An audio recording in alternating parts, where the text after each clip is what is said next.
la GFIP, Fonds de développement de l'emploi des personnes handicapées que vous connaissez, puisque effectivement les organisations syndicales, nous sommes un organisme paritaire, donc je suis presque voilà, en famille ici, et venir effectivement parler de comment on travaille avec les organisations syndicales et dans le contexte, puisque ça a été aussi rappelé tout à l'heure, finalement de l'évolution avec la loi et avec une concertation qui est à l'œuvre. Alors peut-être reprendre les choses à partir d'un changement important pour la GFIP, puisqu'en février 2017, le conseil d'administration de la GFIP, sous la présidence d'Anne Balthazar, a voté un plan stratégique qui a véritablement donné une nouvelle impulsion à notre action. Et au cœur de ce plan stratégique, on a posé une offre qui contribue à la dynamisation de la négociation collective. Et là, je crois qu'on est vraiment au cœur du sujet aujourd'hui dans une réunion qui est consacrée au handicap avec les acteurs qui participent de cette dynamisation de la négociation collective. Le dialogue social, levier privilégié évidemment au sein de l'entreprise. L'idée étant qu'on fasse du handicap un enjeu fort au niveau du dialogue social. Alors, tout ce que j'ai entendu sur les précédentes interventions, évidemment, ça va dans ce sens-là. C'est pour rappeler que la GFIP, elle est complètement, évidemment, en phase avec ça. Alors, la négociation des accords, bien sûr, on pense à des accords spécifiques sur le handicap, notamment dans les grandes entreprises, puisque aujourd'hui, et ça sera encore le cas demain avec la nouvelle loi, même si les choses vont un petit peu changer, on a la possibilité de conclure un accord. Mais on pense aussi à toute la négociation annuelle, salaire, organisation du travail, c'est important, l'organisation du travail par rapport aux personnes en situation de handicap, égalité homme-femme, ça a été rappelé tout à l'heure, la gestion prévisionnelle des emplois et des compétences pour faire en sorte que les collaborateurs qui sont en situation de handicap, évidemment, ne soient pas écartés de la promotion et de l'évolution professionnelle et donc du maintien aussi de l'employabilité. Et puis d'avoir un volet finalement politique handicap dans le cadre de cette négociation actuelle. Donc mettre le handicap au cœur du dialogue social et pas forcément que au sein des entreprises, ça a été aussi évoqué tout à l'heure. On pense aux branches professionnelles, on travaille beaucoup et de plus en plus avec les branches professionnelles. L'intérêt de travailler au niveau de la branche, c'est qu'on touche évidemment tout un tas d'adhérents à la branche, des PME notamment, des acteurs. Et nous, ça nous intéresse évidemment de travailler directement avec les branches. Et on a besoin aussi de cette impulsion en interne qui est portée par les acteurs du dialogue social pour travailler avec les branches, observer ce qui se passe dans un secteur d'activité, identifier des leviers d'action, construire un plan d'action, tout ça porté évidemment par les partenaires sociaux. Alors, deuxième élément, une offre de conseil et d'accompagnement des entreprises qui est au cœur de ce plan stratégique et donc cette nouvelle offre de service de la GFIP. Toutes les entreprises, quelle que soit leur taille, c'est important de le rappeler, de la TPE finalement au grand groupe, l'idée étant de construire des plans d'action et donc d'agir concrètement. Ça a été aussi évoqué tout à l'heure en matière de recrutement, en matière de maintien dans l'emploi, en matière d'évolution des carrières, pour faire progresser la situation de handicap et agir concrètement en déclinaisant ce plan d'action. Donc la GFIP agit désormais directement aux côtés des entreprises et c'est aussi une nouveauté de la mise en œuvre de ce plan stratégique. Et cette volonté réaffirmée de la GFIP de s'inscrire aux côtés et en appui des entreprises, elle se traduira évidemment d'autant mieux que les acteurs que sont les organisations syndicales, qui sont actrices du dialogue social, sont également évidemment en capacité de donner cette impulsion qui est nécessaire à la conduite des actions. La GFIP, elle agit finalement comme un acteur de la mise en mouvement des acteurs. Ce n'est pas nous qui faisons, nous sommes en appui et finalement on contribue à ce que les choses se fassent. Alors, la mise en mouvement, pour ça, il faut de l'accompagnement, évidemment, mais il faut aussi de l'outillage. C'est pour ça qu'on travaille, on a des conventions avec les grandes organisations syndicales.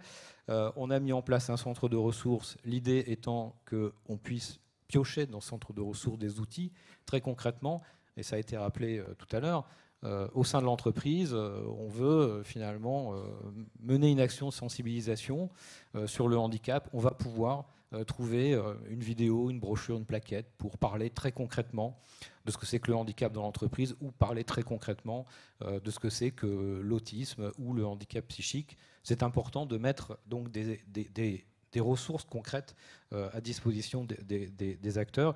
Et puis des actions de formation sur la thématique handicap. On en a beaucoup dans le cadre des conventions que nous avons avec les organisations syndicales, puisqu'il faut que ce sujet, qui n'est pas toujours très facile à appréhender, eh bien, on continue d'agir pour que tout le monde puisse se repérer dans les acteurs et qu'on ait cette capacité de mobiliser des acteurs, des ressources, des outils et d'agir très concrètement. Alors, au-delà de la négociation et du plan d'action, on attend en quelque sorte aussi, et on les attend, je dirais, de plus en plus, les organisations syndicales comme relais d'information, ça a été rappelé tout à l'heure, pour agir aussi très concrètement sur des situations individuelles, mettre le lien entre les acteurs, c'est important, le médecin du travail aussi, je crois que tout à l'heure on a des interventions sur la médecine du travail, et tous les acteurs qui, il y en a un certain nombre, il y en a parfois on dit qu'il y en a même un peu trop, beaucoup en tout cas, les acteurs qui peuvent intervenir dans le traitement des situations individuelles. Les enjeux sont énormes, on l'a dit, discrimination, diversité, gestion prévisionnelle des emplois et des compétences, maintien de l'employabilité, maintien à l'emploi, allongement des carrières, vieillissement de la population. Je rappelle que le handicap, il survient la plupart du temps au cours de l'exercice de l'activité professionnelle, que celle-ci est de plus en plus longue, et donc on a tous à agir sur ce registre qui est véritablement un enjeu sociétal. Alors l'AGEFIP, Anne Balthazar l'a rappelé tout à l'heure, on parlait du spécifique et du droit commun. L'AGEFIP est un acteur spécifique qui agit aux côtés des acteurs du droit commun.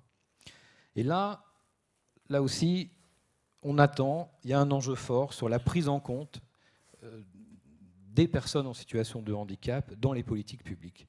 Et là, vous, acteurs, participants de la mise en place et de le faire vivre sur les territoires, les politiques publiques, il y a évidemment un rôle important qui est attendu de la part des organisations syndicales qui siègent dans des institutions, dans des instances, ça a été aussi rappelé tout à l'heure, pour agir concrètement. Alors on pense évidemment aux politiques de formation qui, pour le coup, ne se construisent quelque part que sur les territoires en région, notamment avec les conseils régionaux. Donc la question du handicap au sein du CREFOP, c'est un sujet important sur lequel on attend très concrètement que voilà, vous, en tant qu'acteur qui siégez dans cette instance, vous puissiez pousser le sujet, parce que ce sujet ne peut pas être poussé que par des acteurs spécifiques comme l'AGEFIP ou le FIPHFP. C'est extrêmement important que vous soyez acteur en la matière.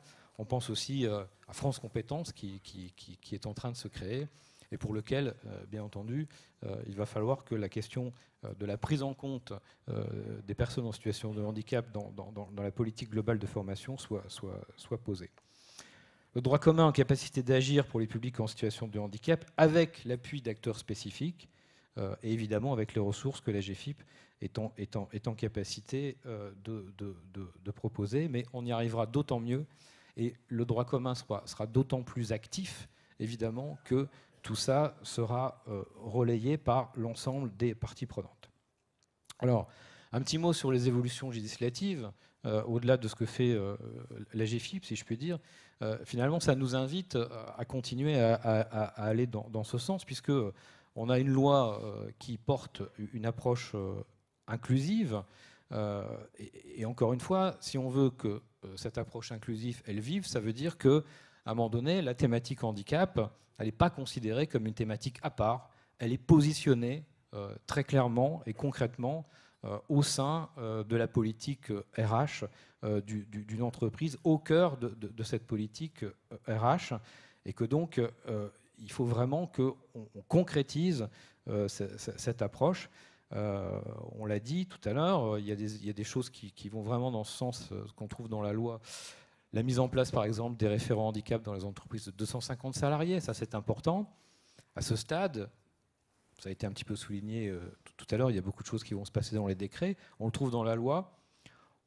Concrètement, voilà, comment ça va vivre? Concrètement, ça vivra d'autant mieux, évidemment, que vous serez vigilant à ce que, ces acteurs soient effectivement désignés et que, deux, ils soient formés, accompagnés et qu'ils puissent jouer pleinement leur rôle en tant que référents handicap dans ces organisations. Les accords d'entreprise vont être limités dans le temps. Ils seront possibles 3 ans, renouvelés une fois. Donc il y a un sujet aussi sur lequel, j'allais dire, vous êtes attendus pour savoir que se passe-t-il finalement au sortir d'un accord d'entreprise. Qu'est-ce qui se passe après l'accord? Et là, les partenaires sociaux ont évidemment tout leur rôle à jouer. On a besoin des organisations syndicales pour agir concrètement et faire en sorte, encore une fois, que cette action soit bien portée à tous les niveaux de l'entreprise. Donc l'AGFIP, depuis quasiment sa création, on est aujourd'hui dans le cadre d'une journée spécialisée, on a une convention avec FO, encore une fois, on s'inscrit pleinement dans cette posture finalement d'appui avec cette offre de service auprès des entreprises. Mais encore une fois, il faut que chacun puisse prendre pleinement son rôle dans ce qu'on appelle finalement la dynamisation de la négociation collective et la mise en mouvement des acteurs. C'est un sujet qui est extrêmement important pour l'AGFIP. Et on s'inscrit évidemment aux côtés de ces acteurs. Donc, par rapport à un sujet très concret, voilà, l'offre de service AGFIP, n'hésitez pas à contacter la délégation régionale, n'hésitez pas à contacter la délégation régionale lorsque voilà, vous rentrez en négociation et que vous avez besoin d'une information particulière. Ça a été dit aussi tout à l'heure, la mise en réseau, c'est extrêmement important. En tout cas, nous, on croit beaucoup à ça. Sur la mise en mouvement des acteurs, nous ne sommes qu'un acteur spécifique, c'est au droit commun d'agir, et vous êtes partie prenante, évidemment, de ce droit commun, et vous trouverez toujours l'AGFIP à vos côtés en appui pour agir sur ce registre. Voilà. Est-ce que je n'ai pas trop dépassé le temps de parole? Non, mais il y a encore un petit peu de temps. Vous ne tracassez pas, monsieur Defoy. Là, vous venez de mettre le doigt sur ce qu'on disait tout à l'heure, le réseau. Alors, est-ce que vous pouvez détailler un petit peu le maillage de l'AGFIP sur le terrain?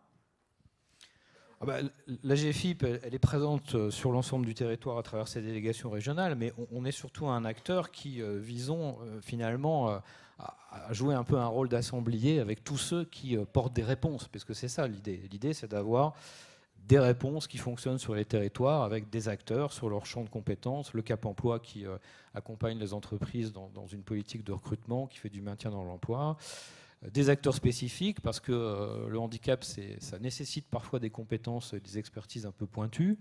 On a des opérateurs qui sont conventionnés par la GFIP sur des grandes familles de handicap, handicap psychique, handicap visuel, auditif, moteur. Ces acteurs-là travaillent aux côtés de Pôle emploi, aux côtés des Cap emploi, aux côtés des missions locales.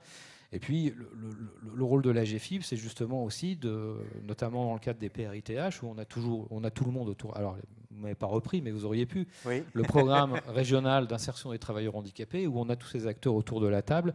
Et l'idée, c'est de construire aussi une stratégie et un plan d'action au niveau régional pour que tout ça, ça se mette en mouvement, effectivement, dans le sens, encore une fois, de faire en sorte que tout un chacun puisse trouver le bon interlocuteur. Je suis une personne en situation de handicap, voilà, j'ai besoin d'être accompagné, j'ai un conseiller, un référent professionnel, que ce soit au sein du service public non spécifique Pôle emploi ou avec un acteur spécifique Cap emploi. Et ensuite, autour de mon projet, parce que c'est bien ça l'idée, on construit un projet professionnel, on travaille étape par étape à la construction de ce projet, à faire en sorte que, évidemment, quand on est demandeur d'emploi, ça aboutit sur de l'emploi, mais une fois qu'on est en emploi, de pouvoir évidemment continuer à travailler dans de bonnes conditions lorsque on a besoin d'un accompagnement particulier. Bon. Donc, c'est ça le métier de la GFIP, c'est de construire une offre, construire des réponses, mais surtout, ce qu'il faut retenir, c'est qu'on ne le fait pas seul. Voilà. Et bien entendu, encore une fois, les organisations syndicales sont des partenaires de la GFIP avec lesquels on travaille depuis longtemps et nous avons vocation évidemment à continuer à travailler sur ce registre. Merci Monsieur Defoy. Je rappelle que vous êtes le directeur de la mobilisation du monde économique et social à la GFIP